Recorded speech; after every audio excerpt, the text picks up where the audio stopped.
Bonjour et bienvenue sur Mosaïque Cristal. Dans notre émission aujourd'hui, je vous propose une sélection de nos meilleurs sujets magazines de l'année 2021. Et on commence sans plus tarder ce best-of avec notre premier sujet. Des femmes sapeurs-pompiers, ça paraît anodin aujourd'hui. Pourtant, ce n'est possible que depuis 44 ans grâce au décret du 25 octobre 1976. En 2017, le ministère de l'Intérieur met les bouchées doubles pour accélérer la féminisation des casernes. Et les effets sont rapides, comme dans notre arrondissement. Concrètement, comment donner envie aux femmes de s'engager? Quel est le ressenti de l'effectif féminin? Réponse à travers différentes casernes du secteur. Amandine, toi tu es de garde jusqu'à 17h aujourd'hui, donc je te donne l'affectation du fourgon Pompton. Être une femme et pompier, c'est possible.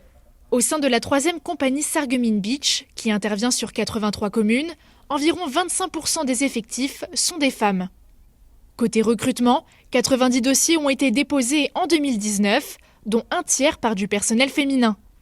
Mais pour en arriver là, il fallait d'abord comprendre leur réticence à s'engager dans cette voie. Souvent, elles étaient un peu timides, elles n'osaient pas trop s'engager. Et puis, l'accueil de certains hommes, et puis les préjugés, les clichés avec le machisme. Alors qu'en fait, les missions sont plutôt tournées vers le secours à la personne. Donc là, il n'y a pas question de force, c'est une question de compétences. Cette année, pour accompagner au mieux les femmes, 90 000 € de fonds européens ont été alloués au département pour la communication, mais aussi la rénovation des sanitaires et des vestiaires dans les casernes. À Sarreguemines, comme sur le reste de l'arrondissement, le constat est plutôt positif. On y décrit un travail d'équipe, en harmonie, et l'impression de trouver sa place de plus en plus. Dans les équipes d'hommes, ça se passe plutôt bien, j'ai envie de dire, ça se passe mieux. J'ai l'impression quand même que les mentalités évoluent doucement mais sûrement. Même sentiment pour Élodie, sapeur-pompier depuis 7 ans à Rohrbach-les-Beach. On est très unis, que ce soit dans le domaine même pour une prise en charge par rapport à une victime, ou même que ce soit sur le plan après familial ou personnel. On crée des affinités, on crée des liens. Il faut savoir s'affirmer, il faut savoir se faire sa place. Ça m'a jamais posé beaucoup de problèmes et je pense que justement on est très complémentaires dans la profession parce que on a peut-être certaines qualités, on apporte certains versants que les hommes développent peut-être un petit peu moins. Les missions sont les mêmes pour tous, idem pour les chances d'être recrutés. Le terme féminisation n'est donc plus le maître mot. Il s'agit surtout d'égalité. Et justement, pour ne pas mettre les hommes en défaut par rapport à ça. Mettre les femmes en avant, c'est une chose, mais on ne veut pas de discrimination positive. Donc au niveau des concours, ce sont les mêmes épreuves, légèrement adaptées au niveau des épreuves sportives, parce qu'évidemment, il y a un problème de force physique. Mais une fois qu'elles réussissent le concours, elles sont exactement égales aux hommes. Et sont libres d'accéder à des postes de commandement. C'est le cas d'Estelle. Elle porte l'uniforme depuis 23 ans, travaille depuis 2004 dans la caserne de Saint-Jean-Rohrbach et depuis peu est à la tête de l'unité. Et je m'y sens très bien, il y a une super équipe, les gars sont sympas, les filles aussi parce qu'il y en a de plus en plus, on est maintenant 5 filles et j'ai peut-être de nouveau une recrue féminine l'année prochaine. Une bonne entente que partage son collègue Sébastien. Pour moi, il n'y a aucune différence. De toute façon, chez les sapeurs-pompiers, il n'y a pas de religion, il n'y a pas de sexe. Donc on a une mission, il faut qu'on la remplisse, qu'on soit femme ou homme. Concrètement, dans l'unité de Sarreguemines, les chiffres augmentent d'année en année. Parmi les effectifs féminins, on compte aujourd'hui une sapeur-pompier professionnelle, 8 volontaires et 17 volontaires spécialisés dans le domaine infirmier. On remarque alors que l'aspect volontariat est privilégié. Le bénévolat s'essouffle dans beaucoup de domaines et que la ressource féminine est un plus. On est quand même 50% de population féminine, 50% hommes. Donc c'est une ressource qu'il ne faut pas négliger. Si les femmes sont de plus en plus engagées, c'est grâce à une sensibilisation dès le plus jeune âge. Les filles représentent 40% des jeunes sapeurs-pompiers sur le secteur. Il existe aussi les cadets, des élèves de 6e délégués à la sécurité dans leur classe. Et là, le constat qu'on en fait, c'est que la parité s'installe quasiment automatiquement. Les jeunes qui font les demandes, il y a autant de filles que de garçons. Un véritable tremplin pour ces femmes qui poursuivent ensuite une carrière dans cette grande famille. Sur l'arrondissement en prévisionnel, les effectifs féminins devraient augmenter de 4%, toutes catégories confondues. Autre carrière, autre sujet, nous partons au grand air maintenant, à la rencontre du métier de terrassier. Sur un chantier, il est le professionnel qui opère en premier. Il prépare le terrain destiné à une construction ou à un aménagement urbain. Un métier technique et très mécanisé que nous font découvrir Francis Hoffman et Catherine Henrich. Regardez. Ces images ont été faites mi-février, il faisait moins 10 degrés, preuve que quels que soient les aléas climatiques, le terrassier est à pied d'œuvre. Le professionnel que nous suivons aujourd'hui s'appelle Christophe, il est à la tête de l'entreprise Jacot Terrassement. Son histoire et ses premiers pas dans le métier, il les a faits à l'âge de 6 ans. Alors avant de tomber dans la marmite du terrassement, je suis tombé un peu dans le monde agricole. À savoir que depuis tout petit, comme un peu tous les petits garçons, on est un peu fan du matériel et toutes ces choses-là, seulement que moi, j'en suis jamais sorti. C'est à la ferme que Christophe passe son enfance et son adolescence. Il pilote les engins agricoles et ça lui plaît de plus en plus. À 17 ans, il monte pour la première fois sur une vieille pelle et voilà son orientation professionnelle définitivement tracée. Une vieille pelle, encore une TY45, ça n'existe plus aujourd'hui. Et c'est là-dessus que j'ai fait mes armes. Le temps passe et Christophe devient un conducteur d'engins très prisé. Il travaille dans plusieurs sociétés de terrassement et d'aménagement paysager. Il pilote plein de machines et réalise des centaines d'ouvrages. En 2008, son esprit entrepreneurial le conduit à créer sa propre société. On essaye d'être polyvalent dans tout ce qu'on fait, y compris que ce soit dans le terrassement, dans les aménagements extérieurs. On est assez spécialisé dans la pose des murs en L, les murs de soutènement. Depuis 2020, maintenant, on est également dans la confection des piscines. La société Jacot Terrassement reste modeste, avec 5 salariés. Son siège est à Saint-Rincemin. Au niveau matériel, l'équipement est impressionnant, avec différentes pelles sur chenilles ou pneus, un camion porteur et de nombreux outils complémentaires. Ma propre histoire, c'est avant tout une passion, la passion de la machinerie. Si un jeune il a un minimum de motivation et que voilà, il se retrouve un peu dans le même cas que moi, je ne peux que essayer de le convaincre d'aller dans ce sens-là, parce que c'est un métier où on manque de personnel aujourd'hui, je dirais. Christophe est aujourd'hui en phase de recrutement. Le métier est technique et nécessite une bonne connaissance des matériaux. Il est correctement payé, mais il faut savoir œuvrer pour livrer les chantiers de A à Z et travailler par tous les temps. Après, on travaille aujourd'hui avec du matériel qui est vraiment d'actualité. C'est pas des vieux coucous où on se casse le dos. Aujourd'hui, on a des sièges pneumatiques, on a des clims, on a des sièges chauffants. On est presque comme dans une BMW. Preuve de la polyvalence de Jacot Terrassement, l'un des prochains chantiers est la démolition du garage AD situé sur la zone commerciale de Sarreguemines. Il avait été ravagé par les flammes au mois de juillet 2020.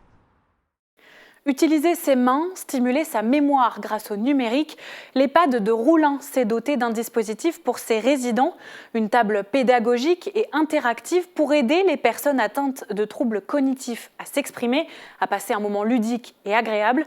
Depuis plusieurs mois maintenant, de nombreux résidents l'utilisent et les bénéfices sont importants. Reportage. Allez, je vous les fais sortir. Le dispositif vient des Pays-Bas. Son nom, Tovertafel, qui signifie table magique en néerlandais. Un boîtier est accroché au plafond avec un projecteur intégré. Des images sont ensuite visibles sur la table et des systèmes infrarouges captent les mouvements des usagers pour rendre le tout interactif. Depuis le début de l'année, l'EHPAD de Roulin en est doté. Et ça permet aux résidents qui ont des troubles cognitifs de pouvoir jouer. En fait, ils jouent sans s'en rendre compte. Ils font des exercices avec leurs mains, avec leur mémoire.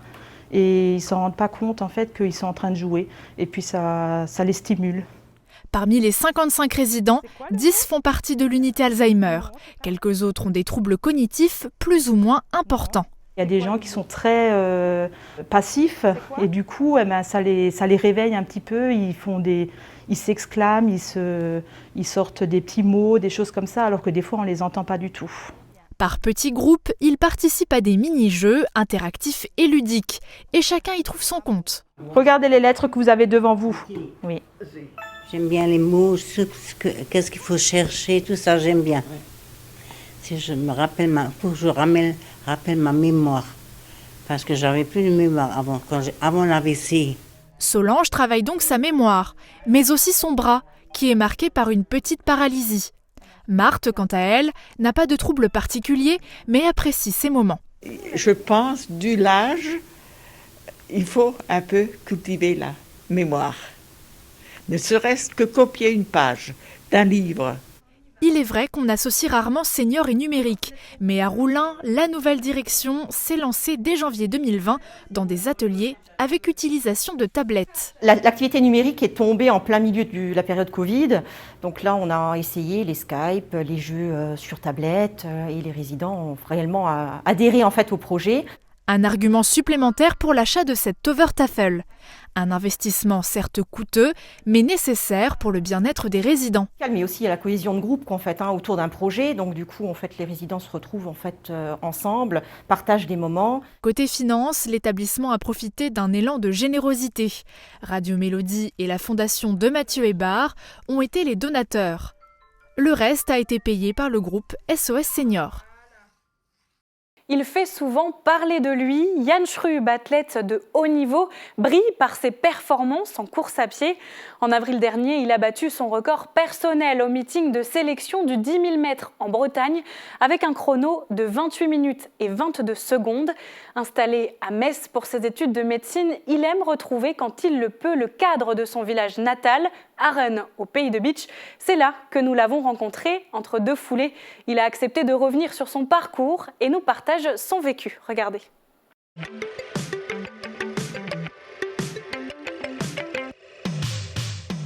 Voilà, donc aujourd'hui, petit footing de reprise dans mon village natal de Arren. C'est ma petite bouffée d'oxygène du matin. Il n'est plus à présenter. Du haut de ses 25 ans, Jan Schrub a déjà un palmarès remarquable. Parmi ses titres les plus prestigieux, il y a celui de champion d'Europe de cross par équipe à Tilburg en 2018 ou celui de vice-champion du monde universitaire à Naples en 2019. Nous l'avons rencontré chez lui à Arren où il profite du cadre naturel pour s'entraîner. C'était les crosses du collège qui m'ont poussé un petit peu à courir. Et puis ensuite les crosses UNSS Moselle, académiques, etc. Donc c'est de là où vraiment j'ai vu que le potentiel pouvait être pas mal. Ça fait 12 ans maintenant que je suis dans la course à pied, grâce à Jacques Stott qui m'a détecté. Et puis avec mon entraîneur de toujours, Dominique Kremer, et depuis quelques années maintenant, Anthony Notbert sur Metz. Après l'athlétisme, Jan s'est aussi lancé dans les études de haut niveau. Son objectif, devenir médecin du sport. J'ai toujours aimé le côté mécanisme du corps humain, savoir comment on marche, savoir pourquoi quand on s'entraîne plus on est plus fort, pourquoi telle maladie peut impacter telle chose. J'ai eu la chance de pouvoir avoir la première année du premier coup.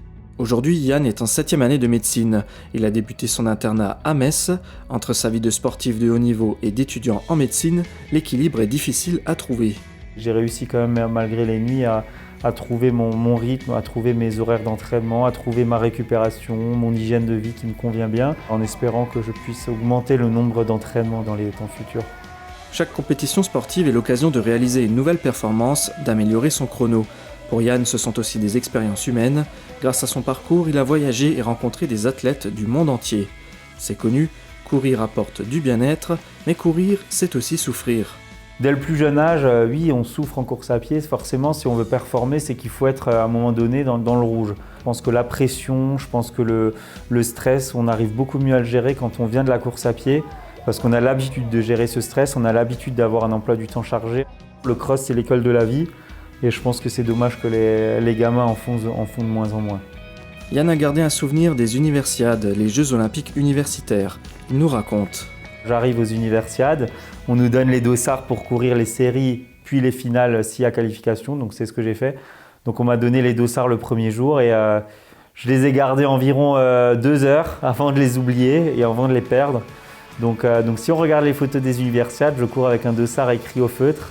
Donc ça fait un peu partie de ma personnalité d'oublier des choses comme ça, des choses importantes, mais j'en garde un souvenir positif. Jan pense déjà au JO de Paris, son rêve de gosse. En 2024, il aura 28 ans, un âge où les demi-fondeurs sont le plus en forme. Pour s'y préparer, il envisage de prendre une année de césure. En attendant l'entraînement continu, Jan se tient prêt pour les prochaines compétitions à venir. Et cette année 2021 a été particulièrement exceptionnelle pour Jan Schrub. Sacré champion de France en novembre dernier, il a également décroché le titre de champion d'Europe par équipe au début du mois de décembre.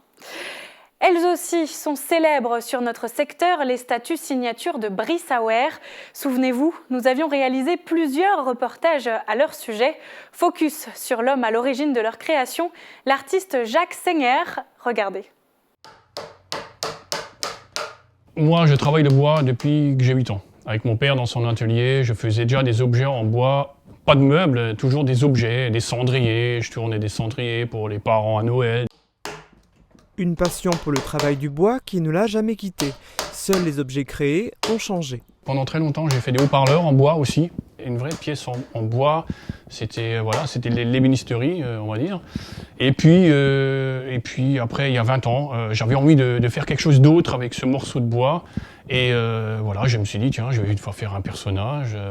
Alors j'ai fait mon premier personnage et c'était moi, hein, avec des habits, avec une coupe de cheveux, avec tout ça. Et tout de suite, après, par contre, j'ai regardé, il y avait déjà plein de gens qui sculptaient des vrais personnages, quoi. Et donc, c'est là que j'ai décidé d'avoir cette particularité de sculpter juste un personnage, quoi. Voilà, de ne pas savoir si c'est un homme, si c'est une femme, on s'en fiche de l'âge, on s'en fiche un peu de tout. Juste un personnage, voilà, celui-là, il croise les bras, comme ça, tout simplement, il attend, on ne sait pas trop quoi, mais c'est toutes des positions un peu d'attente, des positions qui dégage autour de lui, il doit se dégager une espèce de sérénité en fait. Elle doit absorber un peu le stress qu'on a tous en ce moment. Et donc mes sculptures sont là pour apaiser. Tous les bonhommes n'ont cependant pas la même taille, ni la même attitude. Je travaille les positions, donc c'est une sculpture toujours d'une seule pièce. Ce personnage il est sculpté dans ce plot. Et ainsi, en fait, le présentoir, il va déjà avec ma sculpture.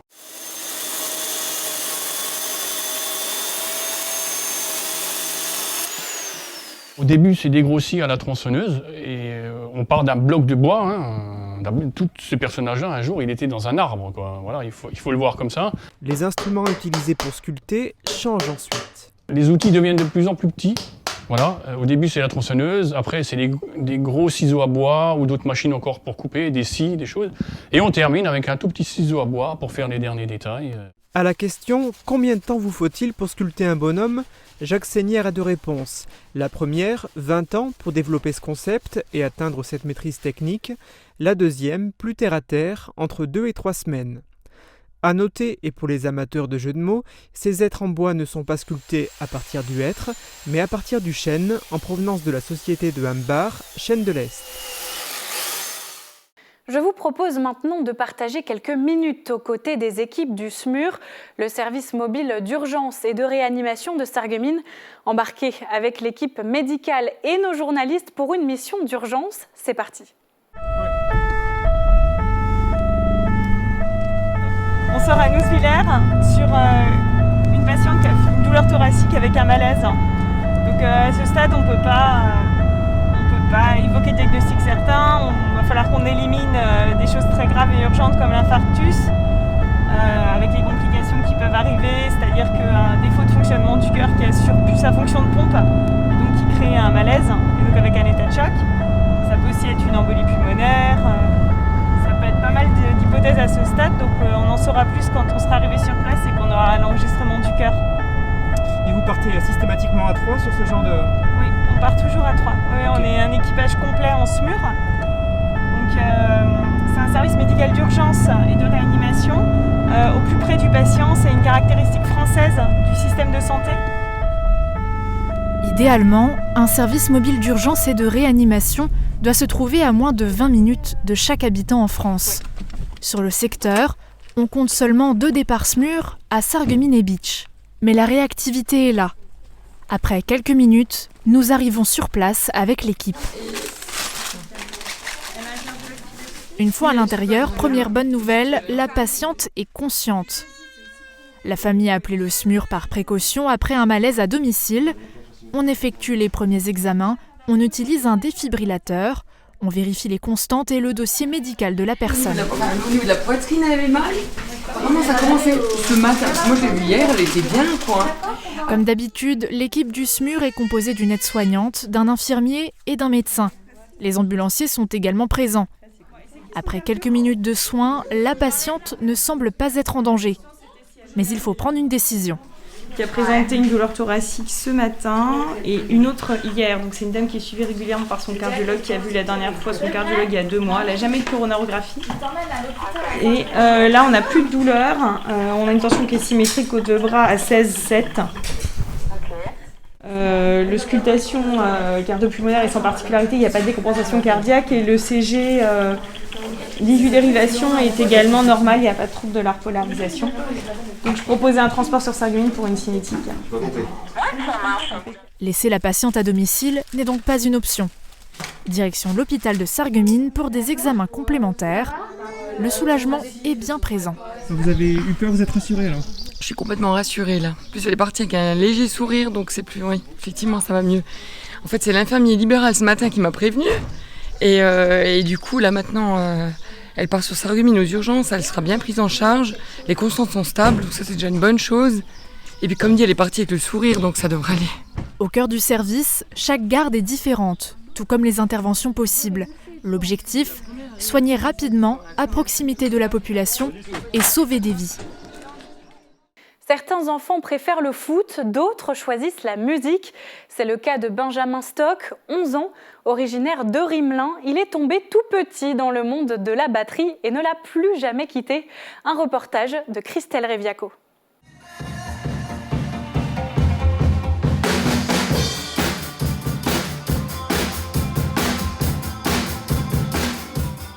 Baguette dans les mains, casque sur les oreilles, Benjamin Stock est dans son monde. Celui de la musique et plus particulièrement de la batterie. Originaire de Rimelin, il a découvert cet instrument quand il était tout petit, à seulement 3 ans et demi. Grâce à mon tonton, en fait, quand j'étais plus petit, j'allais voir beaucoup de ses concerts et son batteur, le batteur du groupe, il m'a fait monter sur la scène et il m'a fait toucher la batterie et c'est comme ça que j'ai voulu faire la batterie. Et une fois touché, il ne l'a plus jamais quitté. Les premières batteries achetées n'ont pas duré longtemps. Il passait des heures à jouer, elles étaient très rapidement usées.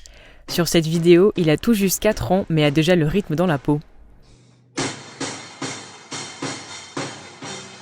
Aujourd'hui à 11 ans, Benjamin est un passionné de batterie, mais aussi un bosseur. Il passe plus de 2 heures par jour à y jouer. Et comme tout musicien, il a sa petite touche personnelle. En vrai, j'ai les cheveux un peu longs. Et du coup, j'ai eu l'idée, au début j'avais le béret. Et après, j'ai eu l'idée de mettre le bandana, ça faisait plus bien.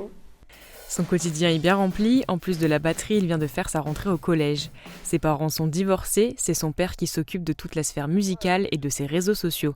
Il met un point d'honneur à toujours laisser son fils faire ce dont il a envie. Il est là pour surveiller et non pour contrôler. Pour moi, la priorité, c'est que mon petit Benjamin s'éclate. Donc, je ferai le maximum pour qu'il continue à s'éclater. Parce que la batterie, c'est super important pour lui. Depuis tout petit, comme dit, c'est que ça, batterie. C'est justement son père qui a posté une vidéo de Benjamin qui a fait le tour des réseaux sociaux. Il s'agit d'une reprise d'un morceau du groupe Indochine. Le leader, Nicolas Sirkis, l'a reposté sur son compte Instagram et Twitter. En quelques semaines, elle a fait plus de 100 000 vues. Depuis, le chanteur continue de suivre Benjamin, de liker et de partager ses vidéos. C'est grâce à Indochine que le jeune batteur a pu jouer récemment dans une publicité pour McDonald's.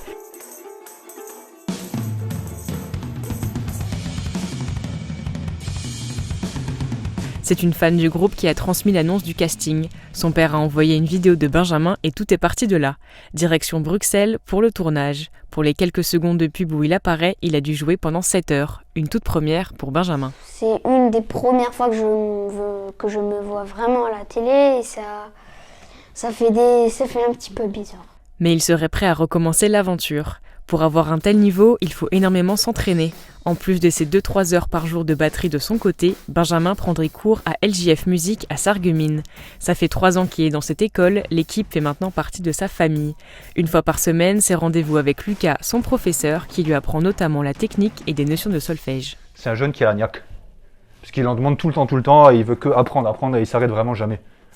Donc ça fait quand même vachement plaisir de travailler avec un jeune comme lui, parce que, vraiment, comme dit, il s'arrête jamais. À force, je sais même plus où puiser. La particularité de Benjamin est qu'il travaille énormément à l'oreille. Lucas a d'autres élèves batteurs, mais Benjamin, du haut de ses 11 ans, a un niveau plus élevé que les autres. Il a quand même une très très grande maturité dans le jeu et dans la compréhension en fait de la musique. Du coup, Non, par rapport à son âge, c'est quand même bien au-dessus. Considéré comme un prodige de la batterie, il garde les pieds sur terre et prend du recul face à la petite notoriété acquise au cours de ces dernières années. Plus tard, Benjamin aimerait se lancer dans une carrière de batteur, mais pour l'instant, la priorité reste sur ses études au collège. Depuis 2018, le gouvernement déploie une stratégie nationale pour l'autisme. C'est le 4e plan autisme. Dans ce cadre, des unités d'enseignement élémentaire sont créées. En Moselle, la première a ouvert en septembre 2020 à Rohrbach-les-Bitches. Un projet lancé par l'Éducation nationale et l'ARS et porté par le groupement de coopération 3S. On vous propose de découvrir comment fonctionne cette unité. Regardez. Léo, Garcia, Nolan, Thomas vont à l'école à Rohrbach-les-Bitches. Leur point commun, ils présentent tous un TSA, un trouble du spectre autistique. Depuis la rentrée 2020, ils sont accueillis dans cette unité d'enseignement élémentaire autisme, la première en Moselle. Nous sommes très heureux que le choix se soit porté sur notre école. Donc c'est un concours de circonstances qui a fait qu'effectivement il y avait des locaux disponibles. Il y avait déjà une tradition un peu à l'école, donc avec la classe Ulysse qui existait déjà. Et donc tout le monde a été emballé par ce projet. Et donc on a eu la chance finalement que la décision qui soit prise en haut lieu nous attribue cette classe supplémentaire qui s'est bien intégrée à l'école. Dans cette classe, une enseignante, un AESH, une éducatrice spécialisée, un AES, mais aussi une psychologue, une ergothérapeute et un médecin travaillent en équipe pour accompagner au mieux le parcours des enfants. Pour les aider à s'inclure, ils vont régulièrement en classe, en récréation et mangent à la cantine avec les autres élèves. On leur permet vraiment de partir dans le milieu scolaire ordinaire avec une caisse à outils, voilà, et ça leur permet d'appréhender au mieux leur scolarité. Malgré l'autisme, ces élèves suivent le même programme que n'importe quel élève de primaire. On suit quand même les programmes nationaux, donc on essaie de les amener aux mêmes finalités que les élèves ordinaires, mais après ils ont besoin de plus de temps de pause, donc chez nous on prend en compte leurs besoins, leur rythme. Ils ont droit à plus de pauses, d'autres aménagements. Des aménagements comme cette pièce, plongée dans le noir, à l'abri de l'agitation. Ces unités d'enseignement élémentaire ont été créées dans le cadre du plan national autisme, au même titre que les unités d'enseignement en maternelle. Elles sont de véritables portes d'entrée au circuit scolaire classique. Une naissance, c'est un moment qu'on n'oublie jamais. Ça reste un jour gravé dans les mémoires, encore plus quand il a 4 pattes, qu'il est recouvert de laine et qu'il crache. Non, je ne parle pas d'un bébé humain, mais bien d'un bébé alpaga. Depuis une dizaine d'années, Catherine Fischer, élève des alpagas à Houndelin. En septembre, elle a accueilli un nouveau-né au sein du troupeau. Mais comment se déroule la naissance? Christelle Reviaco est allée enquêter pour vous. Ça y est, elle est arrivée. La petite Stella est née. Du haut de ses 60 cm, elle marche déjà.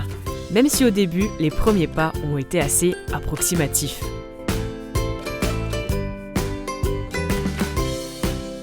Chez un humain, la naissance ne passe pas inaperçue, alors que pour les alpagas, c'est un peu différent. Alors, comment se passe la naissance de l'alpaga? Alors déjà, l'alpaga, c'est pas un animal qui a énormément de signes au moment de la mise bas. C'est-à-dire que la dernière naissance, je suis allée à midi.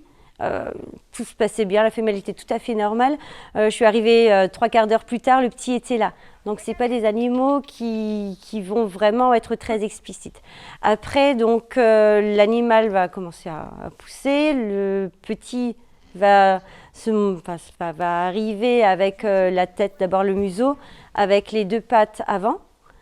Ça, c'est la manière dont il est bien présenté. Et puis, la mise bas se fait relativement rapidement. On va dire qu'au bout d'une dizaine-quinzaine de minutes, si tout se passe bien, l'animal, le petit, le cria, sort. Viens, alpaga, viens. Allez les filles, voilà, oui. Depuis le début de son élevage, une dizaine d'alpagas sont nés. Catherine a pu assister à seulement 5 naissances. Dans la grande majorité du temps, elles se déroulent sans problème. Pendant et après la mise bas, Catherine n'intervient pas ou très peu. Elle a le rôle d'observatrice. En fait, au moment où la mise bas doit se passer, donc j'y vais toutes les 2 heures en me disant que voilà, s'il y a le moindre problème, je suis là pour intervenir.